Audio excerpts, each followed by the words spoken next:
Okay, so we have our 4 keyword criteria for optimizing keyword bids: high ACoS, high spend, no sales, low ACoS, and low visibility keywords.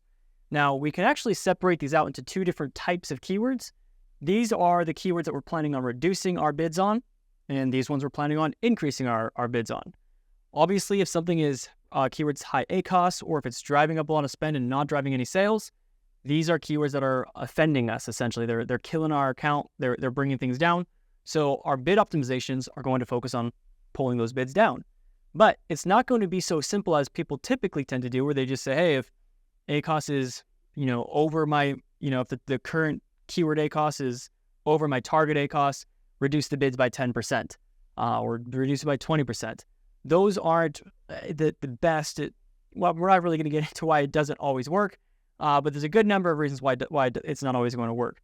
So we're going to show you how to actually calculate the keyword bids, not just to be kind of guessing at random percentages, or even those percentages are when they're saying reduce. I guess I will explain it.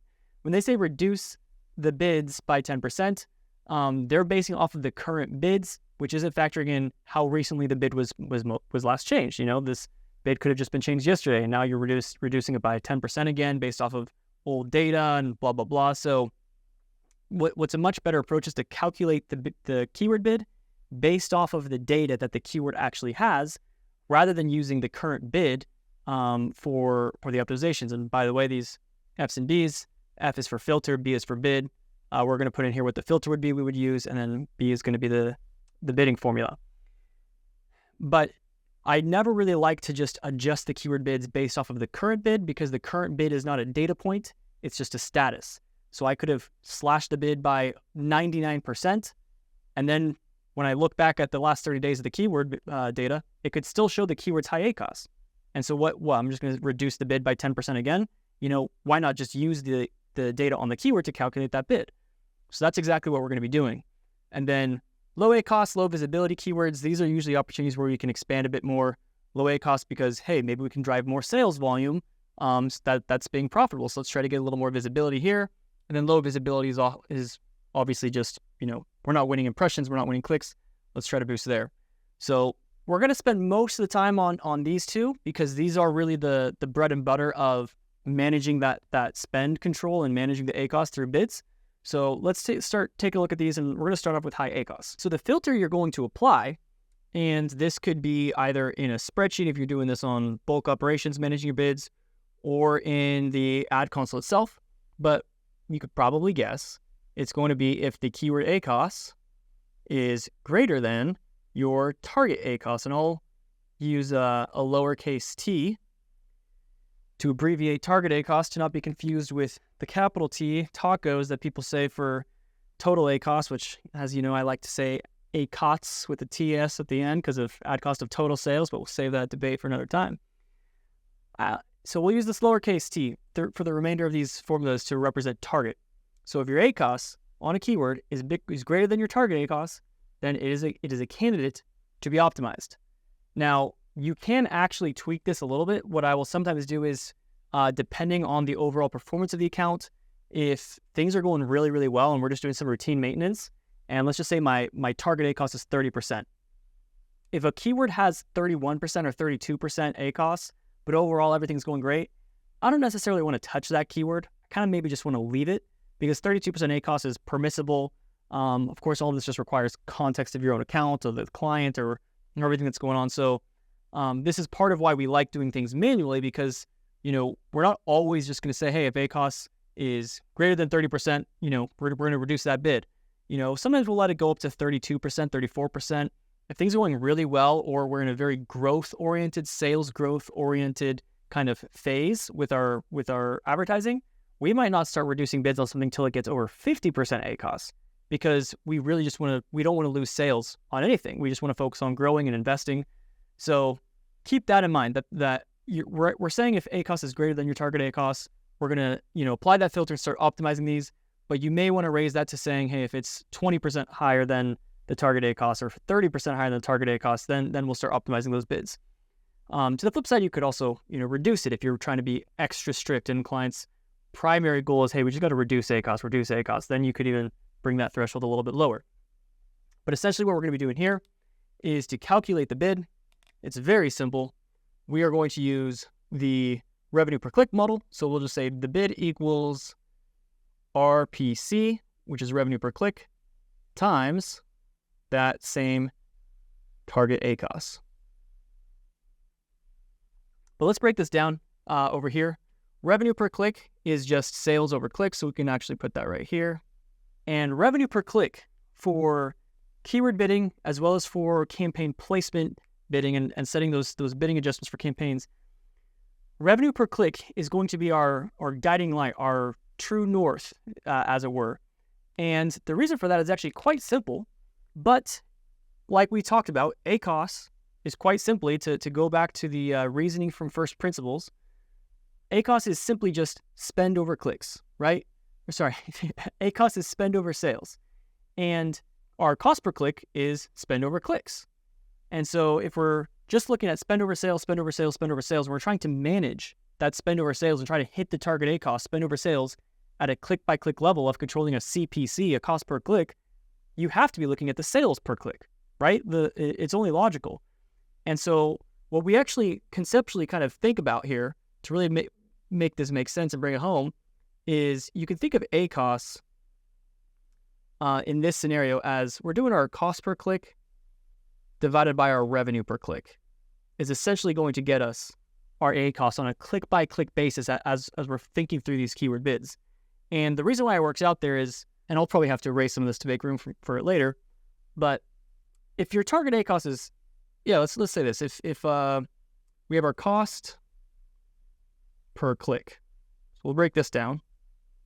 We have our cost per click, and if our target ACoS is 30% target ACoS, so we're trying to hit this goal, and we multiply that by our revenue per click. And so we're doing our sales. Let's just say on average, we generate $1 in sales for every click. So on average, with every click, we're getting around $1. And our goal is a 30% ACoS. Well, these clicks are going to cross cancel each other out, right? If you're doing that simple algebra stuff, they're going to cross multiply or whatever they call that. They void each other out. So this is where we're saying, okay, our cost here is simply just 30% of $1, and that's going to get us, that's really simple, 30-cent bid. So now we know what our cost per click should be based on that revenue per click. So this is our, if you get rid of those clicks, that's your answer. But if you'll see again, if we were to kind of move this guy down here to get that 30 cents over 30 cents here, 0.3 over $1, that's your spend over sales right there. Once again, that's your ACoS, your spend over sales. We're just looking at that at a click-by-click basis, trying to bring us into that 30%. So sorry, I made a mess here. Let me just clean this up real quick, and we'll kind of get back to figuring out how we're going to calculate this bid. So I hope that makes sense of why we're using this revenue per click model. All of that, crazy drawing around I just did is just trying to drive the point home that bidding based on revenue per click is the closest way to get you in line with the target ACoS with your ACoS goals. So if your objective is to hit 30% ACoS, managing your bids, your CPCs from a revenue per click standpoint is the fastest, best way to get there. Now, there will be some people who maybe push back on that, and they say that, if you maybe previously your CPC was at $1, and now when you drop it to 30 cents, you're going to be based off the revenue per click model. It's going to, you're going to lose all this visibility. You're going to lose all these sales, blah, blah, blah. And I always push back on that. And I say, you know what? And sometimes I say that actually reducing your bids is going to hurt your conversion rates and all this kind of stuff. And it's going to make your ACoS even worse. That can happen, but typically I see that happen where people reduce their bids and they lose top of search placements. And that's why they end up losing sales. However, Amazon gives us the ability to increase bids specifically for top of search. So if you were bidding $1 before, but you were paying $1 at top of search, as well as, let's just say, product page placements, maybe product page placements was driving all the wasted spend and top of search was driving all the sales for you. And people say, well, if you drop it to 30 cents, you're not going to be at top of search anymore and you're going to lose all those sales. And so it's better to just not do that. And I'm like, okay, well, we're not profitable as it is. So would you rather us just like go out of business by losing money, or should we just set the bid to 30 cents and we can increase top of search back to $1 so that we're not paying any more than 30 cents for product pages, but we are paying the full $1 for top of search. We can actually break it out by those placements. And that's typically where most of those, when you're optimizing your bids and when you're seeing conversion rates change as a result, it's usually because you're winning and losing different placements. It's not just that Amazon's like punishing you and saying, uh-oh, you won't pay $1 anymore. We're just going to like send you a bunch of bots or fake traffic to punish you. They're not doing that, right? Amazon wants you to do well because they make money when you make money, and yeah, so they are incentivized to help you out to some extent, to at least not be, fighting against you and forcing you to pay more in that way. So this will typically, we're saying this is reducing your bids. Most of the time, when someone is saying, calculating based off of your target ACoS and doing the revenue per click, sometimes they will see that this revenue per click actually increases your bid. And so that'll be kind of an interesting thing, right? Like maybe I downloaded the spreadsheet, I ran my revenue per click model thing, and maybe before I had a 30-cent bid, but now it's saying based off this, I have a 50-cent bid. So it's like, what's going on there? Why did it increase my bid from 30 cents to 50 cents? And the reason for that is because, again, the bid is not a data point, and we're not calculating it based off the bid. So to say we're reducing from the bid isn't necessarily correct. What we are reducing from, and this I will guarantee you when you look in the spreadsheet, if your bid changes from 30 cents to 50 cents when you're trying to do this, yes, 50 cents might be higher than the current bid, but I guarantee you that 50 cents is lower than the current CPC, the actual CPC that you were getting on that keyword. Because according to the math, right, if you were getting an ACoS that was above your target ACoS, and this is your set revenue per click, that means your cost per click previously was above your target ACoS when you factor in the how much sales you were actually generating on each click. So this is the only way that in my mind is mathematically sure to get those keywords in lockstep with your target ACoS. So I hope that makes sense. It's a really good model. It works for us. You do just have to factor in the placement settings as well, but we've got another lesson on that where we'll speak more specifically. Now, what about keywords with a lot of spend and no sales? This can be tricky, right? We no longer have revenue per click. We can't calculate that if there's no sales there. And simultaneously, what even is high spend? How do we constitute what high spend is? And so we're going to make this easy because unfortunately we see a lot of people just guessing. They just make up numbers. Oh yeah, anything with over $5 a spend or $10 a spend or $20. Usually they're actually higher. I was talking with someone else the other day who was optimizing. He said he optimized anything with $100 of spend and no sales. He counted as a bad keyword, which considering their average order value was around $20, I would agree. $100 of spend is on no sales is a bad keyword. However, you shouldn't be spending anywhere near that. You should have been catching that sooner and reducing that bid. So, but at the same time, we can't be totally arbitrary with what this high spend is. Andrew's lesson on talking about ACoS and pre-apps and how much you can actually invest in that product before you start losing profit is an excellent element to kind of factor in here. But one way in which we're going to sort of think about it here is the filter for spend is the first one we have to get down. So we'll say if the spend is greater than, and in this case, we'll reintroduce that little lowercase t, and we will say your target cost per acquisition, your CPA, your cost per acquisition, which I guess it's a little bit of a chicken and egg scenario, which, I'm going to try to determine this based off of your target ACoS, and the target ACoS is going to be determined based on, how much you can spend before you start losing profit. But let's just say hypothetically your target cost per acquisition is break even or perhaps just a little bit below that. So using that pre-apps, there is going to help you figure out what that figure is. But let's just say we already know what the target is. And for this example, let me say that our target cost per acquisition, we'll calculate it right here. Our cost per acquisition is essentially your cost or your spend divided by orders. So eventually how much you can spend on an order. So your target cost per acquisition, pulling in that lowercase t, this is going to be your AOV, your average order value. So basically, on average, how many sales are you driving in a order times your target ACoS. And so we'll make up some numbers here. We'll just say on average you drive $10 in sales for each order, and we'll say you're targeting a 30% ACoS. Maybe that's your break even. That means your goal is to acquire. That's what cost per acquisition is. Your goal is to acquire that $10 order with $3 of investment, and that is going to allow you to hit that 30% target ACoS. And my T's aren't necessarily the straightest, are they? So in this scenario, we just found out what constitutes high spend for us. $3 of spend. So anything that has spent more than $3 and hasn't yet driven that order, we know is, if it eventually after $5 or $6 or $8 drives that $10 order, we know that's way over the 30% mark, right? So we know that we can't exceed $3 here in our spend. And so we know that this keyword bid needs to start being optimized. And so this is going to be very insightful and helpful for you, just being able to understand how that target cost per acquisition works and using that as a spend threshold.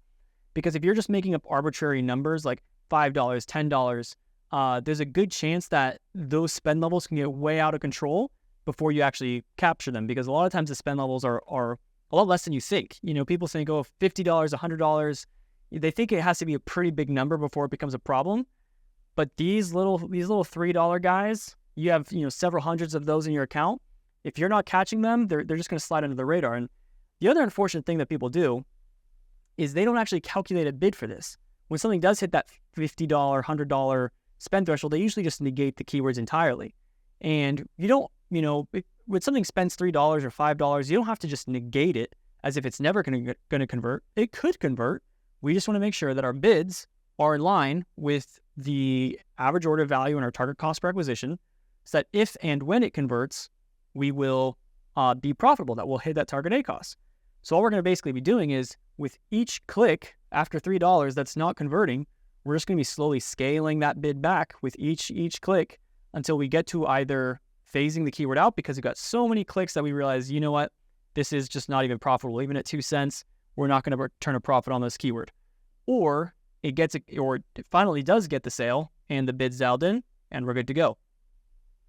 So the bidding formula for this is essentially going to be the same concept of revenue per click, but because we don't have the revenue per click just yet, we're going to be doing the average order value divided by clicks. So we're substituting the sales for clicks.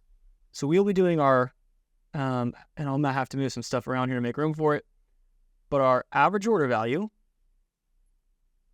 divided by, and then I'm going to do clicks plus average clicks to conversion, which we'll come back to, times, once again, that target ACoS.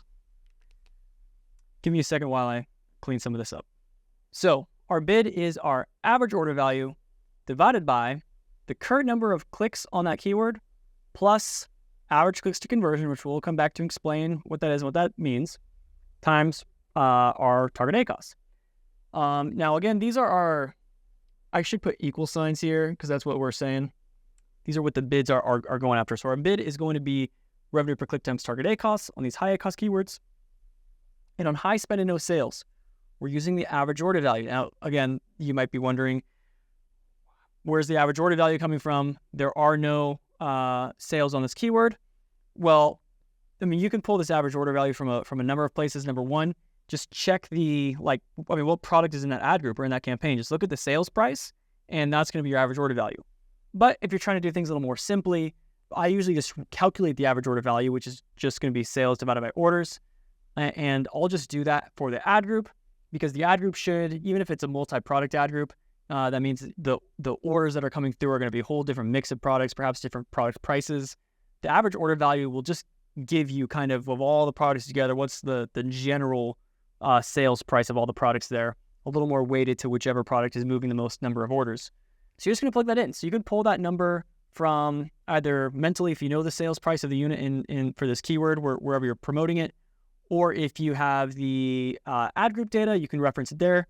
Or if you need to pull it from the campaign, you can jump up one level higher because maybe the ad group itself hasn't had any conversions yet, so you can reference the campaign. So you do kind of have to work your way up that hierarchy to perhaps find the average order value if it's not immediately apparent. What we typically do, we typically just know what the average order value is, or we have an Excel function that cross-references the ad groups to pull that in when we are calculating this. But the whole point here of what we're trying to do is the average order value, dividing that by clicks, is just trying to get us back to this number of the revenue per click. But because we don't have any sales on the keyword yet, we're essentially just looking at the ad group or cross-referencing other ideas just to see what the sales price is to essentially get us to what we could call the anticipated revenue per click. So that's what we're getting at, is the anticipated revenue per click.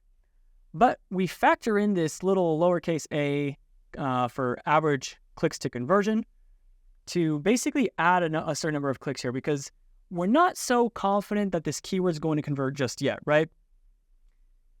We can use this formula with good confidence because it already has sales on a set number of clicks.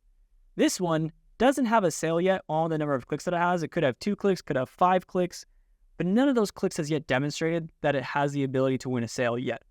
So you want to give it a little bit of room. So instead of just saying, if we just calculated it doing average order value divided by clicks, that would assume it has a sale right now. Like if it converted on the last click, what is the CPC worth in order for us to hit our target ACoS?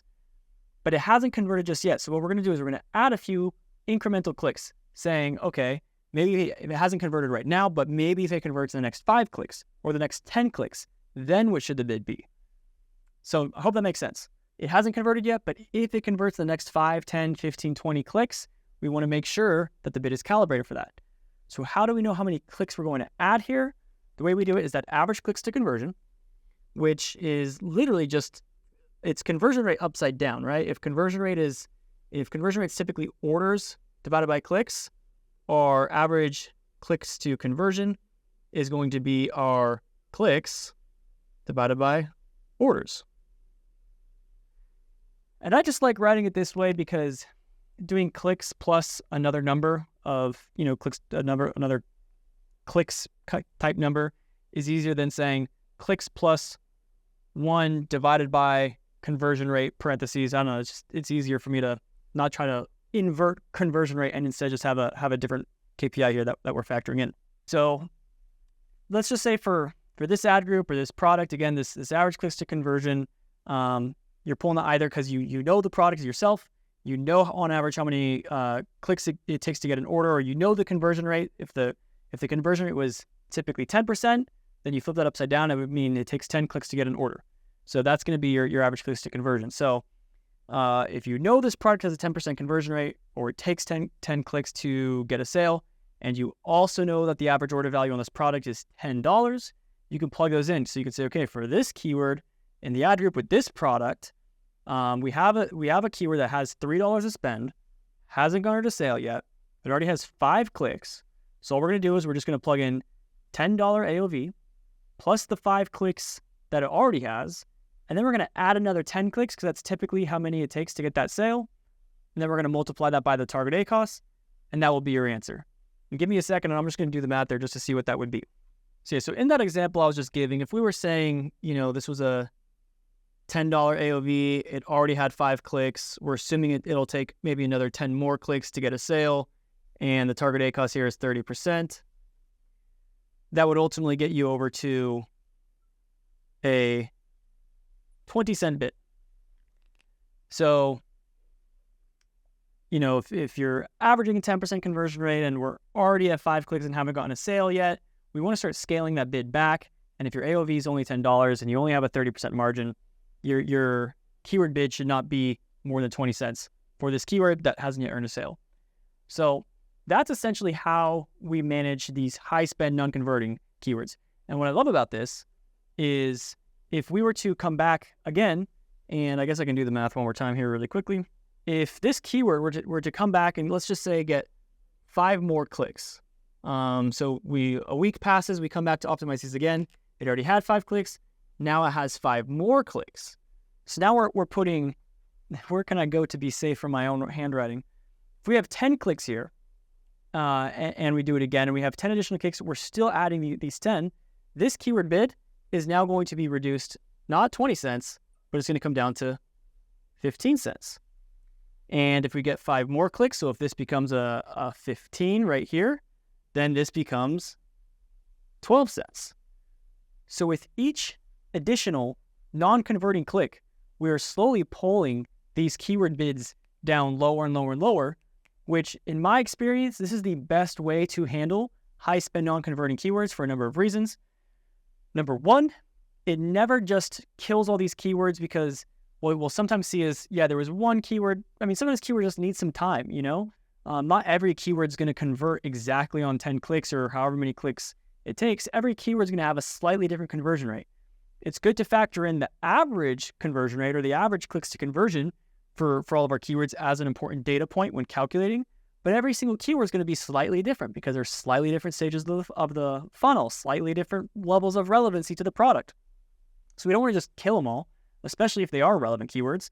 But we do want to just make sure that the bids, we're not overpaying. We want to keep those dialed in so that we are profitable. And if you're having hundreds and hundreds and hundreds of these keywords that are just one click, no sales, those are the types of things that bleed accounts. And when we start implementing this practice right here, and we optimize all those super kind of low click scenarios where it might have been low click, but the spend threshold, according to our target cost per acquisition, we couldn't go over like $2 or $3. And for some reason, it was like and we'll come back to this on low visibility, but I see this all the time. It'll be a low visibility keyword that these automations will just increase the bids by like 5 or 10%, like every single week or sometimes every daily. And maybe the keyword's, low visibility because it's just a low search volume keyword. And we can't just increase the bids forever, but some platforms do. And that's how you end up getting keyword bids that, they only ever get like one click a month, but they're just constantly in a state of low visibility and raising those bids over and over and over again so that they have $3 bids or $4 bids or sometimes higher. And those little keywords that have like a $3 bid, if they get clicked on and we factor in the average clicks to conversion, we'll quickly see that $3 bid was way too high. So even though it was just one click and it was just $3, those types of keywords are going to fly under the radar for most platforms, by most managers, by most automations. And this is a surefire way to prevent that from happening. And when we do this, just this step alone, in addition to the high ACoS keywords, I mean, these first two, just reducing the bids in this way, is one of the fastest ways in which we're immediately able to take non-profitable businesses and make them profitable again on their Amazon ads. So let me clean this up again, and then we'll continue with these other two criteria. Now, something else I was just thinking of as I was cleaning that screen up is, first of all, I'm just really glad that we're able to deliver this lesson to you guys in the context of a fuller course. I hope it's valuable. I really hope it is. Something else I was just thinking of as I was trying to clean all that up is that I'm really glad that you guys are able to see all of this whole entire course being put together to one cohesive unit, because it just makes me really happy that I can know exactly which lessons to reference and cross-reference to just make it a lot easier and hopefully a lot more valuable to you guys with having it all kind of in one place. But that being said, I was just thinking that if you need a refresher on the episode around critically thinking through data, where we talk specifically around date range selection, and when you're picking these, when you're optimizing these keyword bids, one of the most important variables that's going to be going into all of your outputs is the time frame selection that you picked. So obviously your the amount of spend that you're seeing over a 14-day time frame versus a 30-day time frame is going to vary wildly. And the amount of revenue per click that you're getting here, that revenue per click is going to be tightly correlated with conversion rates and seasonality and trends and price changes and all these kinds of things. So definitely make sure if you don't feel that you can recall everything from, when you should pick a 60-day date range versus a 14-day date range, definitely make sure you go back and review that lesson, because we don't tell you the answer of which date range to use, but we help you try to think through it around that. But that's going to be absolutely pivotal. And because for us personally, whenever Andrew and I are optimizing things, often I'm shooting him a message. I'm saying, hey, I'm going to be optimizing bids. Do you think this is a good date range? and I'll say like it's from, September 17th through whatever, I'm giving you specific date ranges because we both know we want to pick sample data that we're going to be optimizing off of that most accurately reflects the upcoming week or month or whatever you're heading into when you're making these bid optimizations, right? You want to be a little bit forward looking, and you want to make sure that the data that you're using most accurately reflects the current moments that you're getting these bids dialed in. And that's another reason why we opt to do things manually, because the automated systems, most of them just use like the last 30 days and they're just kind of stuck on that like a machine, just always using the last 30 days. And we know we can pull in a lot better data if we're being more dynamic with that time frame, sometimes going shorter, sometimes going longer. So all that's super important just to keep in mind with everything that we're doing here. Now, I believe that covers everything for high ACoS as well as high spend.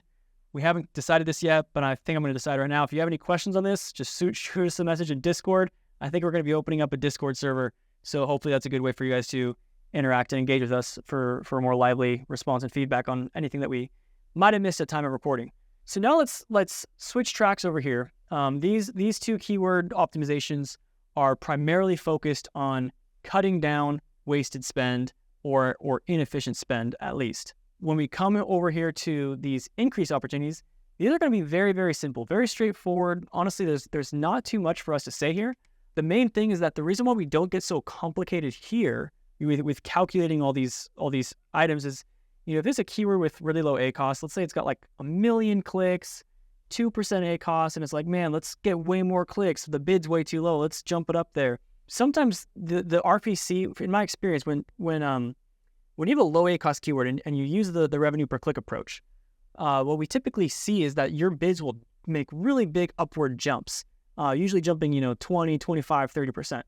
Now, when we're cutting them, it's okay with us to see those bids cut significantly down 20 or 30%, because a lot of times those keywords that are overspending and costing us money, that's like damage, right? That's like, your house is on fire and you have to really quickly put the fire out. But these low ACoS keywords, these are more like building a house. And we don't necessarily just want to rush through building the house. We want to take our time and make sure everything like brick by brick is going together well. I made that analogy up just now and I think it's pretty good. But with these low ACoS keywords, essentially the filter is simply just going to be the ACoS is below your target ACoS. Now again, these levels can be adjusted. If you're, depending on how growth oriented you are, you can raise or lower that target ACoS filter. But all we're going to be doing here is we're just going to say the bid is, we're just going to increase it by like, I usually do like 10%. And these numbers are a little bit arbitrary, but the thing to keep in mind is a big part of, I think, what makes a really good PPC manager is having a little bit of a sense of intuition and a bit of a gut feeling after just having experience working campaigns, and particularly with an account that you feel very comfortable with, that you've maybe been working on for a while, or you know the client very well. But none of these are set in stone. All we're trying to do is we're just saying we're going to slowly increase these bids by 10%. And we don't like jumping 20 or 30%, even if it seems to make sense for the revenue per click approach, because sometimes when you have keywords that have really wide targeting ranges, like those broad match keywords or those auto keywords, if you have a really big increase in those CPCs, there's a good chance that there's a wide range of different search terms that you're suddenly going to begin qualifying for that aren't really that relevant, that the only reason why you weren't getting clicks on those before, and you know, maybe it's like, let's just say it's an auto campaign, and we're using that tennis rackets example, and I had my my loose match targeting was getting a really good, it was good sales, really, really low ACoS, and it's driving a ton of things that people are looking for, like, you know, tennis equipment or whatever. But if I suddenly raise that bid and raise it really high, I might now be competing in those, like, those way more competitive other search terms where the CPCs are significantly higher. And again, you can recall the lesson where we talked about what actually impacts a CPC on what one was that one called? Critically thinking through the metrics, or I'm not sure what we'll finally call that one, but thinking through the metrics where we talk about CPC and what affects CPC. It's not always just what your bid is. there's those other elements involved. There's what the market price for the keyword is. There's the Amazon's charging you either a premium or a discount based on your product's relevancy to that keyword. And so when you have those broad targets, either broad match or phrase match or auto campaigns, and when you skyrocket your bid, you have no idea what exposure you're going to get and how expensive those CPCs can be. And you were actually protected before from those irrelevant searches where you had a lower relevancy score. You were actually protected from those non-super relevant search terms because your CPC wasn't high enough, because your bid wasn't high enough, and your lower bid was protecting you from that. And now that you've jumped your bid, suddenly you're qualifying for all those items that are less relevant that come at a higher cost, and that's going to basically kill your account and very quickly turn that keyword into a high ACoS keyword, which you can then pull it back down, so it'll get caught eventually. But what we like to do is we don't see a major issue with just slowly stepping up those bids. Rather than jumping them quickly, we're just going to pull them up at 5-10% increments. Now, very recently, I had a client who was in a hurry to move sales and really wanted things that, we were previously targeting around a 25% ACoS, and he was saying, go for 35% ACoS, just push it. We want to move inventory. So in that case, here I could exercise a little bit of judgment and say, all right, anything that's a low ACoS keyword, I actually jumped those by 30%, because I had a better idea of what needed to happen in the account in order to get us there. So for low visibility keywords, the filter is going to simply be clicks are less than our average clicks to conversion. So we're pulling back in that metric. And that's, I'll tell you why in a second why I like that. And then our bid is simply going to be, plus 5%. I usually do a slightly lower increase for low visibility keywords because with these low visibility filters, I'm not saying that they have to have at least one order. So they could be really low visibility because either the bids aren't high enough or the search volumes are low, but we're going to raise those bids just to find out. But I'm not guaranteeing that they already have a sale. I'm kind of raising bids regardless because none of those have been high spend with no sales. They're low data. We don't have a lot of information yet. So we're slowly raising those bids up just to get some more information. If it was a one click and one sale, it would likely be a low ACoS keyword and it'll actually get captured by this 10% increase as well. So, some of these rules might overwrite each other a little bit. It's usually just the low visibility one that does. So I usually do this one first and all these other ones last because they'll overwrite any changes to the first. But the reason why we use the filter that says if our clicks are less than our average clicks to conversion is I just find that if your average conversion rate is 10% and it takes you 10 clicks to get that order, anything less than 10 clicks is likely a decently low visibility term. And so we're just going to slowly try to raise that up, assuming it's not a high spender already. We're assuming that these haven't crossed that threshold. We'll start inching up those bids just to get a little more traffic, try to speed up that discovery process to see just how well can these keywords actually perform. Now, when making any of these optimizations, you do have to be mindful of the frequency because obviously if you're doing this on a daily basis, these percentages are rather large. I'm not making these changes I'm not increasing 5% every single day, 10% every single day. I'm usually making these optimizations on a weekly basis. And so that's something else that's going to determine what percentages that you're using. If you're someone who's only doing this once a month, then you might even want to use slightly larger percentages. If you're someone who's doing it twice a week or daily, you'd probably just want to be doing single digits, just like 2-3%, moving it like that. But I personally don't like to optimize with that same level of frequency. I like to optimize usually on a weekly cadence because I find if I'm making way too many changes during the week, it can be really difficult to kind of trace back where things went wrong. If over the course of the week, let's just say things started trending in the wrong direction, trying to track that back to what exactly happened on what day can be really, really messy. I find it's easier to just have a strategy where you say, okay, for this week, I'm going to mainly focus on high ACoS and high spend and just reducing bids on inefficient spend and wasted spend. And that's that week's optimization. And then you come back to next week and you say, all right, this week we did a good job.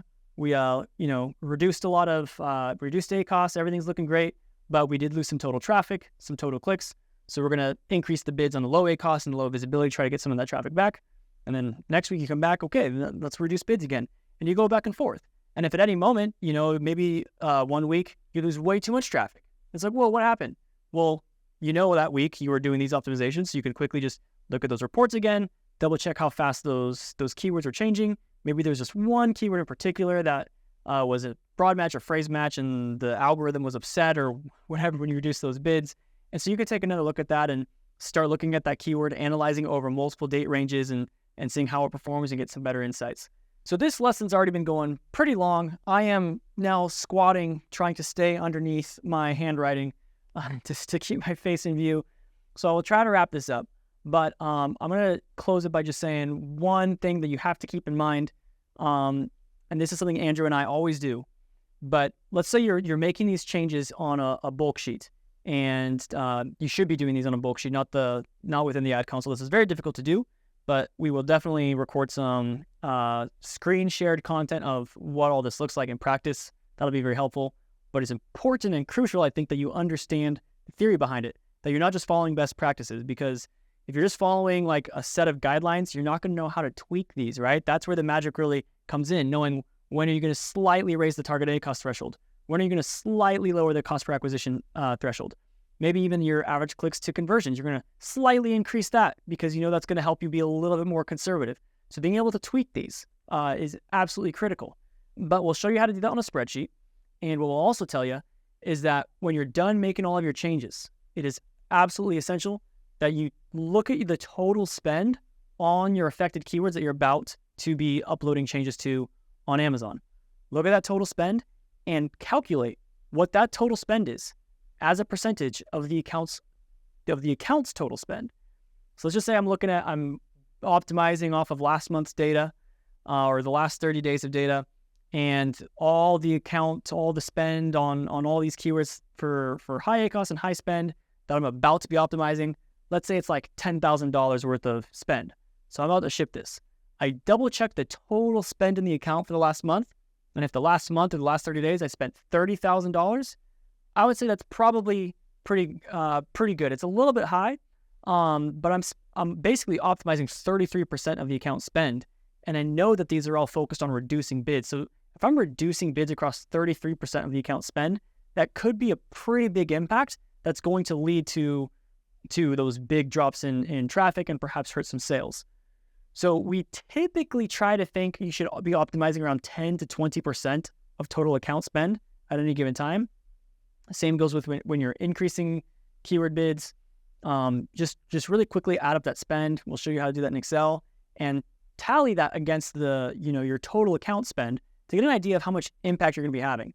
Because if it's ever more than 30% or especially more than 50% of spend that you're optimizing, you can essentially expect some volatility coming after that. So we don't like to really make those big, huge sweeping changes unless if it's like an absolute emergency, which are rare circumstances. So that's that. And then all of this is obviously a lot of work, but it does get the results. We don't really necessarily do all these things super manually anymore. Like I'm not actively typing in clicks plus and then calculating my average order values and everything in these spreadsheets. We started building tools for ourselves to allow us to do this more quickly, where, basically our tool's pulling in all this information, but we're still able to fine tune, tweak it every single time, adjust the date ranges to make sure we're pulling in good data and run it. So that's a tool we're currently working on building. We're planning on making it available as a web application for anyone to connect to. And so I'm not sure exactly what the latest is on that. So hopefully by the time we're publishing this course, we'll have some more information and details that we can follow up with. All right, that is this lesson. If you have any questions, jump in our Discord and talk to us. See you then.